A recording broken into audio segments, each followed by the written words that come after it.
Hello guys, പുതിയ വീഡിയോയിലേക്ക് സ്വാഗതം. ഇന്നപ്പോൾ ഞാൻ സാധനമൊക്കെ വാങ്ങാൻ പോയേക്കുമായിരുന്നു. പോയിട്ട് വന്നു കഴിഞ്ഞ് പിന്നെ നമ്മൾ ചൂടാക്കിയൊക്കെ കഴിക്കാൻ ഭയങ്കര മടിയാണ് ഗൈസ്. അപ്പം ഞാൻ സാധാരണ ലിഡിലിൽ പോകുമ്പോൾ എടുക്കാറായിട്ടുള്ള ഒരു ഫുഡ് ഐറ്റമാണ് ഈ സലാഡ് എന്ന് പറയുന്നത്. ഇപ്പം നമ്മൾ കുറച്ച് നിങ്ങൾക്കറിയാം ഡയറ്റിങ്ങിലാണ്. അപ്പോൾ ഈ സലാഡ് എനിക്ക് ഏറ്റവും ഇഷ്ടപ്പെട്ട ഒരു സലാഡാണ്. അപ്പം ഞാൻ ഇന്ന് നിങ്ങളെ കാണിച്ചു തരാം ഇതിൻ്റെ മെനു എന്തുവാന്നുള്ളത്.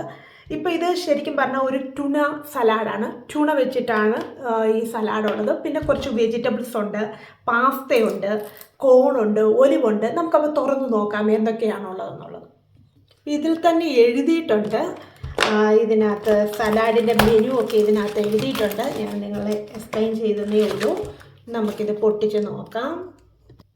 അപ്പം നിങ്ങൾക്ക് കാണാം ഇതിനകത്ത് ഹെർബൽ ഡ്രസ്സിങ്ങിന് വേണ്ടിയുള്ള ഒരു ഇതുണ്ട്, സോസ് കണക്കുള്ളതുണ്ട്. പിന്നെ നിറയെ സലാഡുണ്ട്. പിന്നെ ഇതിനകത്ത് കുറച്ച് ട്യൂണയുണ്ട്, അതുപോലെ തന്നെ ഇതിൻ്റെ നമ്മുടെ ട്യൂണയുണ്ട്. അതുപോലെ തന്നെ കുറച്ച് ഒലിവ് ഉണ്ട്, ഇതിനകത്ത് ഒലിവുണ്ട്. പിന്നെ ആണെങ്കിൽ പെപ്പറുണ്ട്. അപ്പം ഇതിനടിയിലാണെങ്കിൽ നമുക്ക് പാസ്തയുമുണ്ട്. സാധാരണ കണ്ടോ, ഇതിനടിയിൽ നിങ്ങൾക്ക് കാണാം ഇതിനകത്ത് പാസ്തയുമുണ്ട്. അപ്പം പാസ്ത നമുക്ക് കാർബോഹൈഡ്രേറ്റ് ആണ്. അപ്പം കുറച്ച് കാർബോഹൈഡ്രേറ്റ് നമുക്ക് കിട്ടും. അപ്പം നമ്മുടെ സലാഡ് ഇവിടെ റെഡി ആയിട്ടുണ്ട്. ഇത് 3 യൂറോയേ ഉള്ളൂ ഗൈസ്.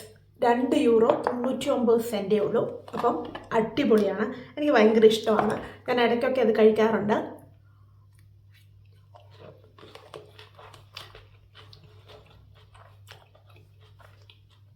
സൂപ്പറാണ്, കാരണം നല്ലൊരു എരിവൊക്കെ ഉണ്ട്.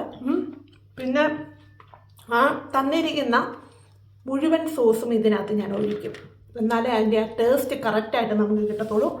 അടിപൊളിയാണ്. അപ്പം ഞാനിത് കഴിക്കാൻ പോകാൻ നിങ്ങളെല്ലാവരും കഴിച്ചെന്ന് വിചാരിക്കുന്നു. അടുത്ത വീഡിയോയിൽ വീണ്ടും കാണാം. താങ്ക്